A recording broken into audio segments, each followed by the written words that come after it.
Hello and welcome guys to Legalpedia. I am your legal friend Rahul Solanki. आज की इस video में हम जानेंगे इनविटेशन टू ट्रीट या इनविटेशन टू ऑफर। कभी कभी बिजनेस के नेचर की वजह से या बाकी फैक्टर्स की वजह से एक पर्सन ऑफर नहीं करता, लेकिन ऐसी स्टेटमेंट देता है या इंफॉर्मेशन देता है जिससे वो ऑफर्स को इन्वाइट करता है उस स्टेटमेंट के बेसिस पे। फॉर एग्जाम्पल गवर्नमेंट टेंडर्स जिसमें गवर्नमेंट ऑफर्स को इनवाइट करती है, या कैटलॉग ऑफ गुड्स जो कस्टमर्स को दिखाई जाती है एक शॉपकीपर के द्वारा। ऐसे केसेस में पार्टी को ऑफर करने के लिए इनवाइट किया जाता है। फॉर एग्जाम्पल ए कुछ लोगों को ऑक्शन के लिए इनवाइट करता है। ये इनविटेशन टू ऑफर है।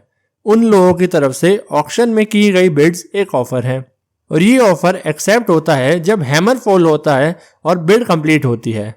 हालांकि ऑक्शनर बिड को एक्सेप्ट करने के लिए बाउंड नहीं होता। सिमिलरली एक बिडर भी बिड को विड्रॉ कर सकता है before the fall of hammer. एक ऑक्शनर तो ऑक्शन सेल इवेंट को कैंसिल भी कर सकता है। हैरिस वर्सेस निकर्सन 1873 के केस में डिफेंडेंट ने ऑक्शन सेल का एडवर्टाइजमेंट करा। प्लेंटिफ ऑक्शन के वेन्यू पे बहुत दूर से पहुंचा और वहां जाकर उसे पता लगा कि ऑक्शन कैंसिल कर दी गई है। प्लेंटिफ ने ऑक्शनर के खिलाफ एक्शन लिया और कोर्ट में केस फाइल करते हुए अपने ट्रैवल एक्सपेंसेस को रिकवर करने की डिमांड की। कोर्ट ने कहा कि एडवर्टाइजमेंट ऑफ ऑक्शन सिर्फ एक इनविटेशन टू ऑफर था और उसकी एक्सेप्टेंस पार्टीज को कॉन्ट्रैक्ट में बाइंड नहीं करती, इसीलिए defendant was not liable. Chief justice lord Goddard ने Pharmaceutical Society of Great Britain versus Boots Cash Chemist Limited 1952 के केस में इस लॉ को एक्सप्लेन किया।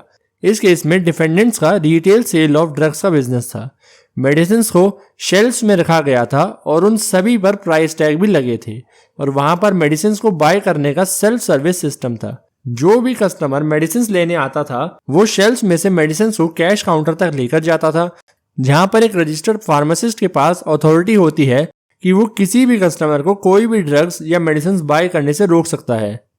तो इस केस में ये सवाल उठा कि क्या गुड्स की डिस्प्ले विद देयर प्राइसेस एक तरह का ऑफर है।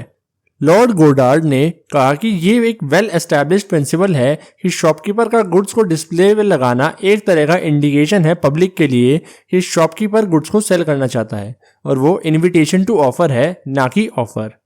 और इस केस में इस प्रिंसिपल को कंप्लीटली रिवर्स नहीं किया जा सकता मेयरली बिकॉज वहां पर सेल्फ सर्विस स्कीम थी। इसके साथ ही उन्होंने कहा कि गुड्स का डिस्प्ले सिर्फ एक इनविटेशन टू ऑफर था और कस्टमर का गुड्स का सिलेक्शन करना और काउंटर तक लेकर जाना ऑफर बन जाता है on the part of the customer. और इसके बाद जब शॉपकीपर ऑफर को एक्सेप्ट करता है तभी कॉन्ट्रैक्ट कंप्लीट होता है। हालांकि शॉपकीपर के पास पूरा फ्रीडम है कि वो ऑफर को रिजेक्ट कर सकता है और ये सब करता है एक रजिस्टर्ड फार्मासिस्ट जो कैश काउंटर पर मौजूद है। इस केस में चीफ जस्टिस का रीजन एक तरह का ordinary principle of common sense end of commerce पर बेस्ड था। अगर बताए गए प्रिंसिपल को हटा दिया जाए तो बहुत ही स्ट्रॉन्ग कॉन्सिक्वेंसेस हो सकते हैं, जैसे कि एक कस्टमर गुड्स को उठा लेता है और वो प्रॉपर्टी उसकी हो जाती है और शॉपकीपर उस गुड्स को सेल करने से मना नहीं कर सकता। वहीं दूसरी ओर कस्टमर उस गुड को वापस भी नहीं रख सकता, चाहे वो डिफेक्टिव ही क्यों ना हो, और शॉपकीपर कस्टमर को सक्सेसफुली इंसिस्ट कर पाएगा वो डिफेक्टिव गुड खरीदने के लिए। और ये सुनने में बहुत भयानक लग रहा है क्योंकि अगर डिस्प्ले ऑफर होगा तो गुड्स का उठाना एक्सेप्टेंस बन जाएगा और फिर वो एक कॉन्ट्रैक्ट बन जाएगा और कॉन्ट्रैक्ट को कंप्लीट करने के लिए पार्टीज बाइंडिंग हो जाएगी और ये दोनों ही कॉन्सिक्वेंसेस अनडिजायरेबल हैं। हार्वे वर्सेस फेसी 1893 के केस में प्लेंटिफ एक प्लॉट खरीदना चाहते थे जिसे बम्पर हॉल पेन के नाम से जाना जाता था। इसी के लिए प्लेंटिफ्स ने डिफेंडेंट्स को एक टेलीग्राम भेजा जिसमें उन्होंने लिखा था, will you sell us BHP, telegraph us the lowest cash price. यानी कि क्या आप हमें BHP सेल करना चाहोगे और हमें बिल्कुल कम से कम कैश प्राइस या उसकी कॉस्ट बता दो एक टेलीग्राफ के जरिए। इसका जवाब देते हुए डिफेंडेंट ने टेलीग्राफ भेजा, lowest price for BHP is 900 pounds, यानी कि कम से कम 900 पाउंड्स BHP का प्राइस है। प्लेंटिफ ने दोबारा टेलीग्राफ भेजा कि हम BHP को 900 पाउंड्स में खरीदने के लिए तैयार हैं, जो आपने हमें बताया है, प्लीज हमें अपनी टाइटल डीड्स भेज दें। इस केस में क्वेश्चन ये था कि क्या डिफेंडेंट का टेलीग्राफ एक तरह का ऑफर था। Judicial committee of the premier council ने कहा कि डिफेंडेंट ने प्लेंटिफ के टेलीग्राफ के सेकंड क्वेश्चन का ही रिप्लाई दिया था और ये हुआ इनविटेशन टू ट्रीट या इनविटेशन टू ऑफर, और प्लेंटिफ का सेकंड टेलीग्राफ सिर्फ एक ऑफर ही हुआ बाय द प्लेंटिफ और ना कि वो एक एक्सेप्टेंस था। एक बाइंडिंग कॉन्ट्रैक्ट बनाने के लिए डिफेंडेंट्स के द्वारा एक्सेप्टेंस जरूरी है, क्योंकि डिफेंडेंट्स जब एक्सेप्ट करेंगे कि हाँ वो अपना प्लॉट प्लेंटिफ को सेल करना चाहते हैं तो तभी ये कॉन्ट्रैक्ट बाइंडिंग होगा।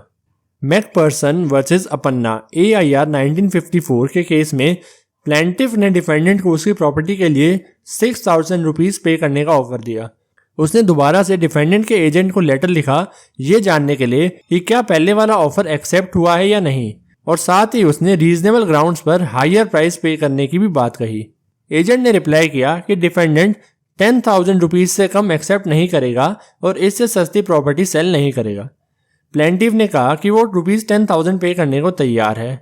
कोर्ट ने इस केस में कहा कि एजेंट का लेटर सिर्फ एक तरह का इनविटेशन टू ऑफर था और प्लेंटिफ का सेकंड लेटर जिसमें वो 10,000 पे करने की विलिंगनेस एक तरह से ऑफर है और डिफेंडेंट को वो ऑफर एक्सेप्ट करना होगा ताकि एक बाइंडिंग कॉन्ट्रैक्ट बनाया जा सके।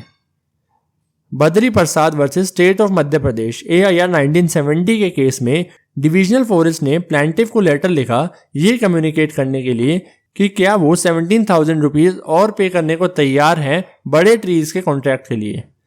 प्लेंटिफ ने रिप्लाई किया कि हाँ वो तैयार है पे करने के लिए, लेकिन एक कंडीशंस के साथ कि उनके पहले के 17,000 रुपीज के क्लेम को एक्सेप्ट कर लिया जाए। इस केस में सुप्रीम कोर्ट ने कहा कि पहली बात तो डिविजनल फॉरेस्ट ऑफिसर का लेटर सिर्फ इनविटेशन टू ऑफर ही था, और दूसरी बात अगर वो ऑफर भी होता तो प्लेंटिफ का एक्सेप्टेंस एक कंडीशनल एक्सेप्टेंस था और इसीलिए किसी भी तरह का कॉन्ट्रैक्ट फॉर्म नहीं हुआ। आई होप कि आपको वीडियो अच्छी लगी होगी। वीडियो अच्छी लगी तो वीडियो को लाइक कर देना और चैनल को सब्सक्राइब कर देना।